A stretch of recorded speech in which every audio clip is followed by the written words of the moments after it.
में हम बात करेंगे आज जो वज़ीर आज़म इमरान खान की जानिब से अपनी सियासी जमात को, पाकिस्तान तहरीक-ए-इंसाफ आज़ाद कश्मीर को और पाकिस्तान के अवाम को जो बड़ा सरप्राइज़ दिया गया है, जिसमें आज वज़ीर आज़म इमरान खान ने आज़ाद कश्मीर के नए वज़ीर आज़म के लिए अब्दुल क़य्यूम नियाज़ी के नाम का ऐलान कर दिया है। आप नाज़रीन को इस खबर में ये बताएंगे कि आखिर वज़ीर आज़म इमरान खान ने अब्दुल क़य्यूम नियाज़ी का ही इंतखाब क्यों किया। बाकी जो उम्मीदवार थे जिन्हें फेवरेट करार दिया जा रहा था, उन्हें वज़ीर आज़म इमरान खान की जानिब से क्यों मुस्तरद कर दिया गया और अब्दुल क़य्यूम नियाज़ी का आखिर इंतखाब वज़ीर आज़म इमरान खान ने क्यों किया। तो इस हवाले से जो तफ़सीलात हैं वो आप नाज़रीन के साथ शेयर करेंगे। दूसरी खबर में नाज़रीन हम बात करेंगे आज जस्टिस काज़ी फ़ाइसा की जानिब से हॉस्पिटल से बिस्तरे मर्ज़ से एक तहरीरी पैगाम, एक तहरीरी बयान जारी किया गया है। नाज़रीन इस बयान में जहाँ जस्टिस काज़ी फ़ाइसा ने कुछ बातों का एतराफ़ किया है, वहीं जस्टिस काज़ी फ़ाइसा की जानिब से अपने इस पैगाम में सियासी और हुकूमती शख्सियात को डायरेक्टली इनडायरेक्टली टारगेट किया गया, उन्हें तनकीद का निशाना बनाया गया। तो ये जो नाज़रीन जस्टिस काज़ी फ़ाइसा का तहरीरी पैगाम है, इस पर भी आप नाज़रीन के साथ गुफ्तगू करेंगे। लेकिन पहली खबर से गुफ्तगू का आगाज़ करने से पहले मैं आप नाज़रीन को ये भी बताना चाहूँगा कि वीडियो के आखिर में एक बड़े ही संजीदा मौजू पर, एक अवामी मफाद के मौजू पर, अवामी दिलचस्पी के मौजू पर भी आप नाज़रीन के साथ मैं गुफ्तगू करूँगा और कुछ मामलात मैं आप नाज़रीन के सामने रखना चाहूँगा। और मुझे ख़दशा भी है कि कुछ नाज़रीन ऐसे भी होंगे कि जब वो मामला आप नाज़रीन के सामने रखा जाएगा तो कुछ नाज़रीन मुझसे नाराज़ भी हो सकते हैं, तो मैं एडवांस में उन तमाम नाज़रीन से माज़रत करना चाहूँगा। तो पहली खबर से नाज़रीन गुफ्तगू का आगाज़ करते हैं। आज जो वज़ीर आज़म इमरान खान की जानिब से सबसे बड़ा सरप्राइज़ दिया गया है, 2 दिन की ताख़ीर से वज़ीर आज़म इमरान खान की जानिब से वो ऐलान कर दिया गया जिसका इंतज़ार किया जा रहा था। नाज़रीन आज वज़ीर आज़म इमरान खान ने कश्मीर के हल्का LA-18 से मुंतखब कानून साज़ असम्बली के रुकन, पाकिस्तान तहरीक-ए-इंसाफ के रहनुमा अब्दुल क़य्यूम नियाज़ी को आज़ाद कश्मीर के नए वज़ीर आज़म के तौर पे नामज़द कर दिया है। इस हवाले से सबसे पहला ट्वीट जो है वो वज़ीर इत्तलात फ़वाद चौधरी की जानिब से किया गया। दूसरा जो ट्वीट किया गया वो वज़ीर मुमलिकत फ़ारूक हबीब की जानिब से किया गया और ये बाकायदा अनाउंसमेंट जो है आज पाकिस्तान तहरीक-ए-इंसाफ की जानिब से कर दी गई। इससे पहले नाज़रीन हमने आज़ाद कश्मीर में हुकूमत साज़ी के हवाले से, नए मुमकिना वज़ीर आज़म के हवाले से 2 वीलॉग किए थे। एक वीलॉग में आप नाज़रीन को मैंने बताया था कि नाम आम तौर पे जो लिया जा रहा है, जो ज़बान ज़द-ए-आम है, उसमें बैरिस्टर सुल्तान महमूद का नाम लिया जा रहा है, सरदार तनवीर इलियास का नाम लिया जा रहा है, लेकिन मैंने एक तीसरा नाम आपको बताया था कि ख्वाजा फ़ारूक अहमद भी आज़ाद कश्मीर के नए वज़ीर आज़म के तौर पर एक मजबूत उम्मीदवार के तौर पे सामने आए हैं। इसके बाद नाज़रीन डेवलपमेंट ये हुई कि वज़ीर आज़म इमरान खान की जानिब से 4 कैंडिडेट्स को इंटरव्यू के लिए बुलाया गया, जिसमें बैरिस्टर सुल्तान महमूद शामिल थे, सरदार तनवीर इलियास शामिल थे, ख्वाजा फ़ारूक अहमद को भी बुलाया गया। हमारी वो खबर दुरुस्त साबित हुई और उसके साथ साथ वज़ीर आज़म इमरान खान ने अज़हर सादिक को भी इंटरव्यू के लिए तलब किया और इन चारों के 15-15 मिनट के इंटरव्यू हुए और इस इंटरव्यू में वज़ीर आज़म इमरान खान ने उनका विजन पूछा कि आप आज़ाद कश्मीर को आगे ले जाने के हवाले से, आज़ाद कश्मीर में तरक्याती मंसूबों के हवाले से, सियाहत के फ़रोग़ के हवाले से आपका विजन क्या है। सवाल पूछे गए और इन कैंडिडेट्स ने उन पूछे गए सवालों के जवाब दिए। लेकिन हमने जो दूसरा वीलॉग किया था उसमें मैंने बता दिया था कि कैंडिडेट जो मजबूत हैं इन चारों में से वो ख्वाजा फ़ारूक अहमद हैं, लेकिन बैरिस्टर सुल्तान महमूद और सरदार तनवीर इलियास अपनी भरपूर लॉबिंग कर रहे हैं कि किस तरह से ख्वाजा फ़ारूक अहमद का पत्ता जो है वो साफ़ किया जाए और इसी तरह से अज़हर सादिक को भी आगे जाने ना दिया जाए। और दोनों की कोशिश ये है कि किसी तरह से, यानी सरदार तनवीर इलियास ये चाह रहे थे कि मुझे वज़ीर आज़म के तौर पे मुंतखब कर लिया जाए। वो अपनी बड़ी लॉबिंग कर रहे थे, सोशल मीडिया पे कैंपेन चला रहे थे, PTI के अंदर जो है वो अपने जो सोर्सेस थे उन्हें इस्तेमाल कर रहे थे, क्योंकि आज़ाद कश्मीर के इंतखाबात में जो सरदार तनवीर इलियास थे उन्होंने पैसा भी इस्तेमाल किया, अपना असर व रसूख भी इस्तेमाल किया और पार्टी में बड़ी अच्छी पोजीशन पर वो आ गए थे। इसी तरह से बैरिस्टर सुल्तान महमूद जो कि किसी तारुफ के मोहताज नहीं, पहले भी आज़ाद कश्मीर के वज़ीर आज़म रह चुके हैं, साबिक वज़ीर आज़म आज़ाद कश्मीर हैं, 4 सियासी जमातें वो पहले तब्दील कर चुके हैं, 5वीं जमात उनकी पाकिस्तान तहरीक-ए-इंसाफ है। इन दोनों कैंडिडेट्स के हवाले से मैंने बताया था कि ये पाकिस्तान तहरीक-ए-इंसाफ का स्टफ़ नहीं है, इनकी वाबस्तगी उस तरह से पाकिस्तान तहरीक-ए-इंसाफ से नहीं है और सोच ये है पाकिस्तान तहरीक-ए-इंसाफ में और वज़ीर आज़म इमरान खान की कि ऐसे बंदे को वज़ीर आज़म के तौर पे लाया जाएगा जो पार्टी का वर्कर हो, जो पार्टी के साथ मुखलिस हो। तो ख्वाजा फ़ारूक अहमद का नाम इसलिए सामने आया था, लेकिन जब ये इंटरव्यूज़ हो गए, वज़ीर आज़म इमरान खान ने चारों कैंडिडेट्स को बुला लिया, तो उसके बाद جو بڑے جو ہیوی ویٹ کینڈیڈیٹ تھے سردار تنویر اریاس اور بیرسٹر سلطان محمود، انہوں نے جہاں باقی کے 2 کینڈیڈیٹس کا پتہ صاف کر دیا، ان کے باروں میں مختلف باتیں جو ہیں وزیر اعظم عمران خان تک مختلف سورسز کے ذریعے پہنچائی گئیں، تو وہیں ان دونوں کینڈیڈیٹس کا پتہ بھی صاف ہو گیا۔ انہوں نے پیسہ بھی لگایا، انہوں نے فون کالز بھی کرائیں، انہوں نے اثر رسوخ بھی استعمال کیا، لیکن ان دونوں کینڈیڈیٹس کو بھی کسی قسم کا فائدہ نہیں ہوا۔ اور پی ٹی آئی کے ذرائع یہ بتاتے ہیں کہ چونکہ وزیر اعظم عمران خان اپنے کسی ورکر کو، اپنے کسی جماعت کے بندے کو بنانا چاہتے تھے، تو وزیر اعظم عمران خان کو کے سامنے نام جو بتایا گیا اور عمران خان صاحب کے اپنے ذہن میں تھا، اور وہ نام تھا عبدالقیوم نیازی کا۔ جب وزیر اعظم آزاد کشمیر کے دورے کر رہے تھے تو وہاں پر بھی عبدالقیوم نیازی کے ساتھ وزیر اعظم عمران خان کی ملاقات ہوئی تھی، اور اس ملاقات میں وزیر اعظم عمران خان نے عذرائے مذاق عبدالقیوم نیازی سے پوچھا تھا کہ کیا نیازی آزاد کشمیر تک بھی پہنچ گئے ہیں، اتنی دور تک جو ہے وہ نیازی موجود ہیں؟ تو بڑی اس بات کو جو ہے وہ مزاح کے انداز میں لیا گیا تھا، وزیر اعظم عمران خان نے بھی انجوائے کیا تھا، اور اسی بات کو عبدالقیوم نیازی کی جانب سے بھی بھرپور انجوائے کیا گیا تھا۔ تو اس میں وزیر اعظم عمران خان کے فوکس میں تھے، اور اس کے بعد وزیر اعظم عمران خان نے خود بھی جو ہے وہ مناسب یہی سمجھا کہ یہ 4 کینڈیڈیٹس جو ہیں کیونکہ آپس میں ایک دوسرے کی ٹانگیں کھینچنے میں لگے ہوئے ہیں، تو کیوں نہ اپنے کسی اور پارٹی کے ورکر کو جو ہے وہ وزیر اعظم کے طور پہ نامزد کر دیا جائے،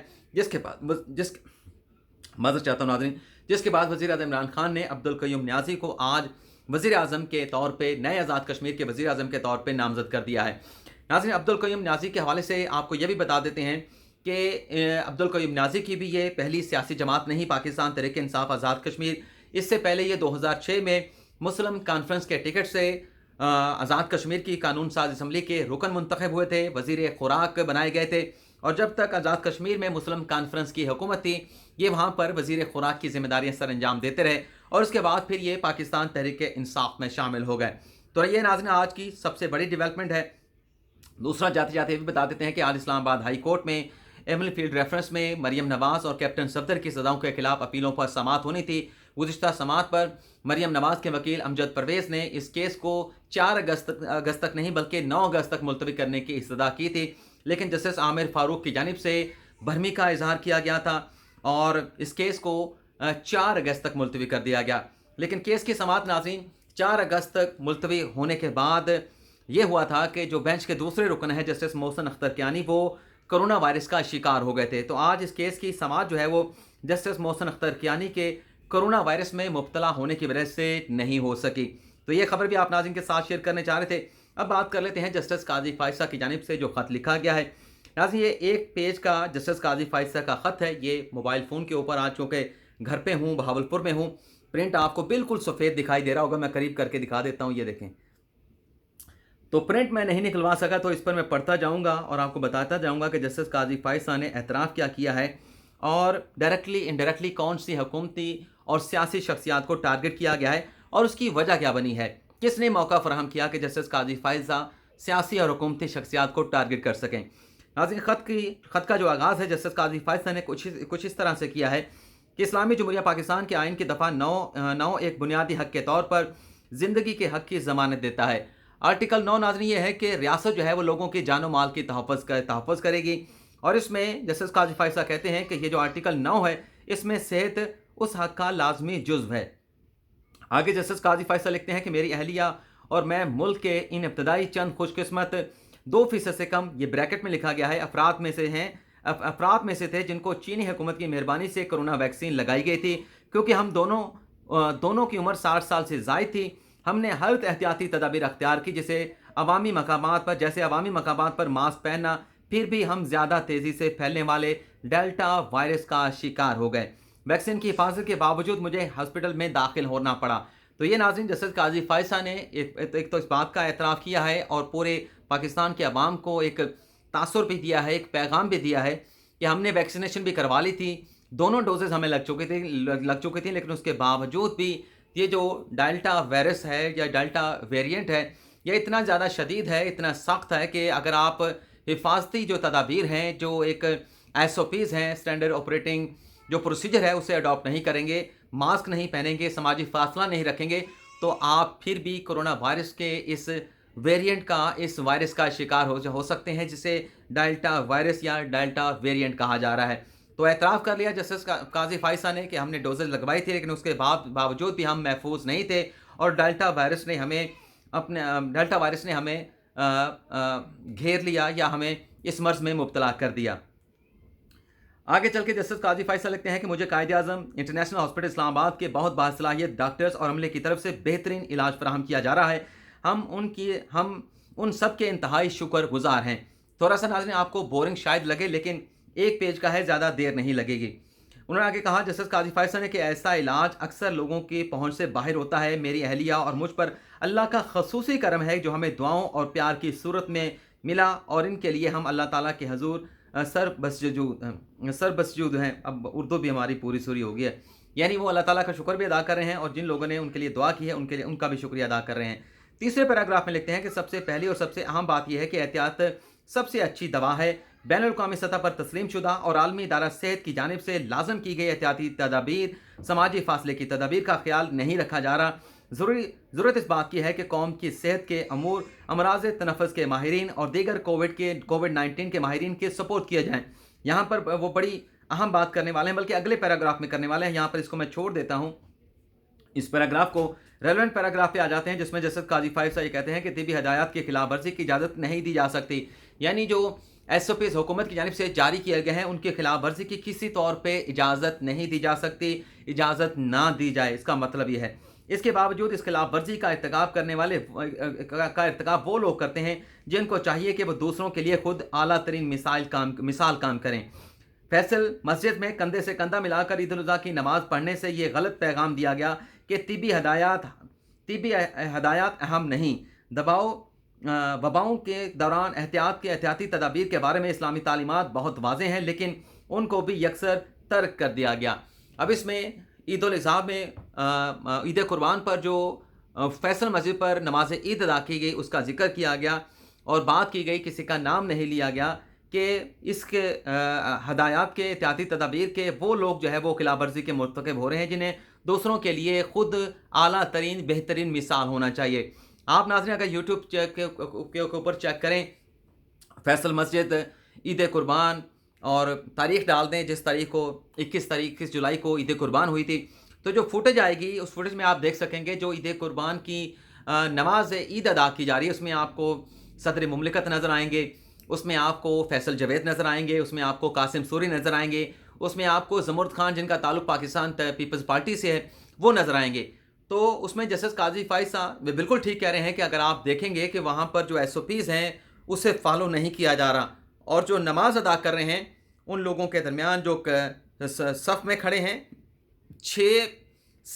इंच से 9 इंच से ज़्यादा फासला नहीं, जबकि जो एहतियाती तदाबीर में हमें बताया जाता है कि आपने 6 फुट का फासला रखना है, आपने मास्क पहनना है। तो ये जो एहतियाती तदाबीर हुकूमती लोगों की जानिब से, सियासी शख्सियात की जानिब से नज़रअंदाज की जाएंगी, तो फिर लोगों को तनकीद करने का मौका आप खुद फराहम करेंगे। जस्टिस काज़ी फ़ाइज़ ने जब उनके खिलाफ रेफरेंस दायर हुआ था तो सदर मुमलिकत आरिफ अलवी को 3 खतूत लिखे थे। उसके बाद सरीना ईसा साहबा की जानिब से भी सदर मुमलिकत आरिफ अलवी को ख़त लिखा गया था। कोयटा धमाके के हवाले से जो जस्टिस काज़ी फ़ाइज़ की रिपोर्ट थी उस पर बात की गई थी। तो इस तरह के मौके जहाँ हुकूमत खुद जो है SOPs को फॉलो नहीं करेंगे, हुकूमती नुमाइंदे फॉलो नहीं करेंगे, तो लोगों को तनकीद करने का मौका मिलेगा। लेकिन हुकूमत जिसका बुनियादी काम है, ज़िम्मेदारी भी है, हुकूमत मिली हुई है, आइन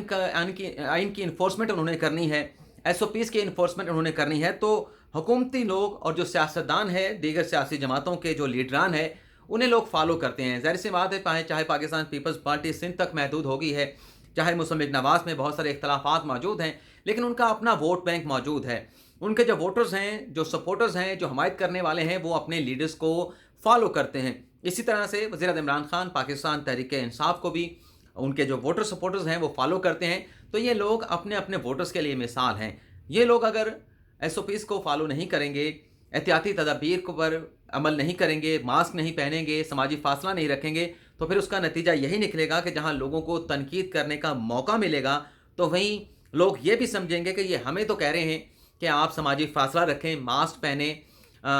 और घरों से ज़्यादा ना निकलें, ज़्यादा गैदरिंग में ना जाएं, हमें तलकीन की जाती है। लेकिन दूसरी तरफ ये खुद ये करते हैं, ये जलसे जुलूस करते हैं। जलसे जुलूसों में सियासी लीडरशिप जो है वो एक दूसरे के साथ बैठी होती है। बहुत सारे सियासी रहनुमाओं ने मास्क नहीं पहने होते, तो इससे गलत पैगाम जाता है। तो ये जस्टिस काजी फाइसा का जो ख़त है उसका लुब लबाब है। लेकिन आखिर में जस्टिस काजी फाइसा ने कहा क्योंकि ये जो चौथी लहर है, ये जो डेल्टा वायरस है बहुत ज़्यादा ख़तरनाक है, इस चीज़ को मद्देनज़र रखते हुए तमाम सरकारी हॉस्पिटल, बशमूल कंबाइंड मिलिट्री हॉस्पिटल और इसके अलावा मुसल्लह अफवाज के जितने भी दीगर अस्पताल हैं, उन्हें फ़ौरी तौर पर लोगों की सहूलत के लिए खोल देना चाहिए। ऐसा ना किया गया तो जस्टिस काजी फाइसा ने खदशे का इजहार किया है कि तबकाती और समाजी खलीज, ये जो तासुर है तबकाती और समाजी खलीज का वो मज़ीद गहरी हो जाएगी। और आखिर में जस्टिस काजी फाइसा ने कहा कि अल्लाह ताला ने हम पर अपना खसूसी रहम करम किया है और अब हमारी ज़िम्मेदारी है कि हम मिलकर बतौर कौम इस वबा का मुकाबला करें। एक दफ़ा फिर सबकी दुआओं, फ़िक्रमंदी और मोहब्बत के लिए हम तहे दिल से शुक्रगुजार हैं। जस्टिस काजी फाइसा, कायदे आज़म इंटरनेशनल हॉस्पिटल, इस्लामाबाद, 4 अगस्त 2021। ये आप, अगर मैं कैमरे में आपको दिखा सकूं, शायद वाज़े हो जाए, थोड़ा सा प्रेस करने से वाज़े नहीं हो रहा। चलें, अब जो आखिरी जो मैंने कहा था कि बड़ा अहम मामला आप नाज़रीन के साथ मैंने डिस्कस करना है, आप नाज़रीन के सामने रखना है, वो नाज़रीन ये है कि बजट से पहले वज़ीर ख़ज़ाना शौकत तरीन ने वज़ीर आज़म इमरान खान को बड़ी यकीन दहानियाँ कराई थी और ये कहा गया था कि हम बिजली की कीमत में इजाफ़ा नहीं करेंगे, अशिया खुर्दनोश की कीमतों में इजाफ़ा नहीं होगा, पेट्रोल की कीमत में तो ऑटोमेटिकली इजाफ़ा होना ही है। जैसे आलमी सतह पर डॉलर बढ़ेगा, अगर पेट्रोलियम मसनूआत की कीमतों में इजाफ़ा होगा तो मजबूरी है हुकूमत की, पेट्रोलियम मसनूआत की कीमतों में इजाफ़ा होना ही होना है। लेकिन ये देखा गया है कि जब से बजट पास हुआ है, जो एक दावा किया गया था शौकत तरीन की जानिब से कि हम IMF के साथ मुज़ाकरात करेंगे, बिजली और गैस की कीमतों में इजाफ़ा नहीं किया जाएगा। पहले बिजली और गैस की कीमतों में बहुत ज़्यादा इजाफ़ा हो चुका है। तो अब हुकूमत जो है, शौकत तरीन ने जो वज़ीर आज़म इमरान खान को, पहले मैं बता दूं कि वज़ीर आज़म इमरान खान के बहुत सारे जो मिनिस्टर्स हैं वो इमरान खान को खुश करने के लिए उन्हें मिसलीड करते हैं, उन तक दुरुस्त मालूमात नहीं पहुंचाई जाती, जो हकाइक हैं वज़ीर आज़म इमरान खान को नहीं बताए जाते, सब अच्छा की रिपोर्ट दी जाती है। और ये मामला सिर्फ वज़ीर आज़म इमरान खान के साथ नहीं, जो भी मुंतखब रुकने कौमी असम्बली, जो भी मुंतखब वज़ीर आज़म होता है, वज़ीर आज़म हाउस में पहुँचता है, उसके साथ ब्यूरोक्रेसी और उनकी सियासी क़यादत इसी तरह से उनको मिसलीड भी करती है, मिसगाइड भी करते हैं और हकाइक भी दुरुस्त जो है वो अवाम के मुंतखब वज़ीर आज़म तक नहीं पहुँचने दिए जाते, सिर्फ खदशे की बुनियाद पर कि अगर हम ये हकाइक वज़ीर आज़म के सामने रख देंगे तो हमारी सरजनिश होगी, हमारी क्लास ली जाएगी कि हमारी परफॉर्मेंस क्या है, हमारी जो परफॉर्मेंस का जो पोल है वो खुल जाएगा। इसी खदशे की बुनियाद के ऊपर हर चीज़ बढ़ा चढ़ा कर वज़ीर आज़म इमरान खान के सामने या वज़ीर आज़म पाकिस्तान के सामने रखी जाती है, लेकिन जो ज़मीनी हकाइक हैं वो कुछ ज़्यादा ही मुख्तलिफ होते हैं। अब आप देखें कि बजट के बाद 3 मरतबा जो अशिया खुर्दनोश की कीमतें हैं उसमें इजाफ़ा कर दिया गया है, जो यूटिलिटी स्टोर पर आपको दस्तयाब होती हैं। हालांकि सब्सिडी दी जाती है यूटिलिटी स्टोर पर हुकूमत की जानिब से। वैसे मेरी प्रोनाउंसिएशन जो है वो यूटिलिटी या यूटिलिटी स्टोर के हवाले से बड़ी बुरी है, इस पर भी आप नाज़रीन से मैं माज़रत कर लेता हूँ। तो आज तीसरी मरतबा यूटिलिटी स्टोर पर अशिया खुर्दनोश की कीमतों में और जो सार्फिन के इस्तेमाल की, घरेलू इस्तेमाल की चीज़ें होती हैं उसमें इजाफ़ा कर दिया गया है। यानी जो घी है, जो तेल है खाने का, उसमें तकरीबन 45 रुपये फ़ी लीटर तक इजाफ़ा कर दिया गया। इसी तरह से साबुन की कीमत में 3 से 7 रुपये का इजाफ़ा किया गया, सर्फ की कीमत में 6 से 45 रुपये तक का इजाफ़ा कर दिया गया। इसी तरह से कुछ और भी आइटम्स हैं, मुझे याद नहीं, लेकिन बात ये करनी थी कि खान साहब को कुछ बताया था और बजट पास होने के बाद ये रफ्ता रफ्ता बतदरीज जो है वो यूटिलिटी स्टोर के ऊपर अशिया खुर्दनोश की और दीगर जो घरेलू इस्तेमाल की चीज़ें हैं उनकी कीमतों में इजाफ़ा जो है वो किया जा रहा है। तो ये बड़ी तशवीशनाक बात है। अगर महंगाई इसी तरह से बढ़ेगी, वैसे तो फवाद चौधरी साहब ने भी 2 दिन पहले एक ट्रेंड चलाया था, महंगाई बहुत ज़्यादा होगी, और उसमें गाड़ियों का बताया गया कि टोयोटा ने जुलाई के महीने में रिकॉर्ड सेल जो है वो अपनी गाड़ियों की है, और ट्रेंड था फवाद चौधरी साहब का महंगाई बहुत है। तो जो लोग गाड़ियाँ ख़रीदने की सकत रखते हैं, वैसे मैंने बजट के ऊपर कोई बात नहीं की थी क्योंकि मुझे लग रहा था कि जो शौकत तरीन बता रहे हैं वो उस पर अमल नहीं कर पाएंगे, उस पर अमल करके दिखा नहीं पाएंगे। तो अब गाड़ियों का मवाजना जो बंदा 500-600 रुपये दिहाड़ी कमाएगा, जिसके 3 बच्चे भी होंगे, चले 3 से वैसे ज़्यादा बच्चे होते हैं, मैंने आमतौर पे देखा है मज़दूर लोगों के, तो फैमिली और भी उनके वालदैन भी 7-8 फैमिली के लोग हो जाते हैं, तो 600-700 रुपये में वो क्या अपना गुजारा करेंगे? कितना घी लेके आते हैं, कितना वो खाना लेके आते हैं, सेहत भी है, बीमारी भी है, गमी खुशी भी है, कपड़े भी लेने हैं, बच्चों को स्कूल भी भेजना है, तो किस तरह से वो गुज़ारा करते होंगे, इसका अंदाज़ा लगाया जा सकता है। तो जो लोग 600-700 रुपए या 500 रुपए की दिहाड़ी लगाते हैं, उनके सर में दर्द भी नहीं, उनको परवाह भी नहीं कि टोयोटा ने कितनी गाड़ियाँ बेचीं, कितनी गाड़ियाँ नहीं बेचीं। उन्हें रोज़ की फ़िक्र अपने 500-600 रुपए की होती है। तो ये जो मामलात हैं, हमने ये बात इसलिए की है कि इमरान खान साहब तक ये बात पहुँचे, और अगले प्रोग्राम में हम आप नाज़रीन को ये भी बताएँगे कि बजट में वज़ीर-ए-आज़म इमरान खान ने जो किसानों के लिए लाख से 1.5 लाख रुपए का जो कर्ज़े की बात की थी, किसानों को हम ये कर्ज़ा देंगे। किसान क्या कर्ज़ा चाहते हैं हुकूमत से लेना? किसानों की ज़रूरत क्या है? किसान हुकूमत पाकिस्तान से क्या चाहते हैं? किस तरह का रिलीफ़ चाहते हैं? और हुकूमत के लिए वो रिलीफ़ देना कितना आसान, कितना मुश्किल है? और वो रिलीफ़ जो है अगर किसानों को मिल जाता है, किसानों की बात मान ली जाती है, तो पाकिस्तान में ज़राअत में कितना जो है वो एक इनकलाब आ सकता है, ये भी आप नाज़रीन को बताएँगे। लेकिन फ़िलहाल इजाज़त चाहते हैं। अल्लाह हाफ़िज़।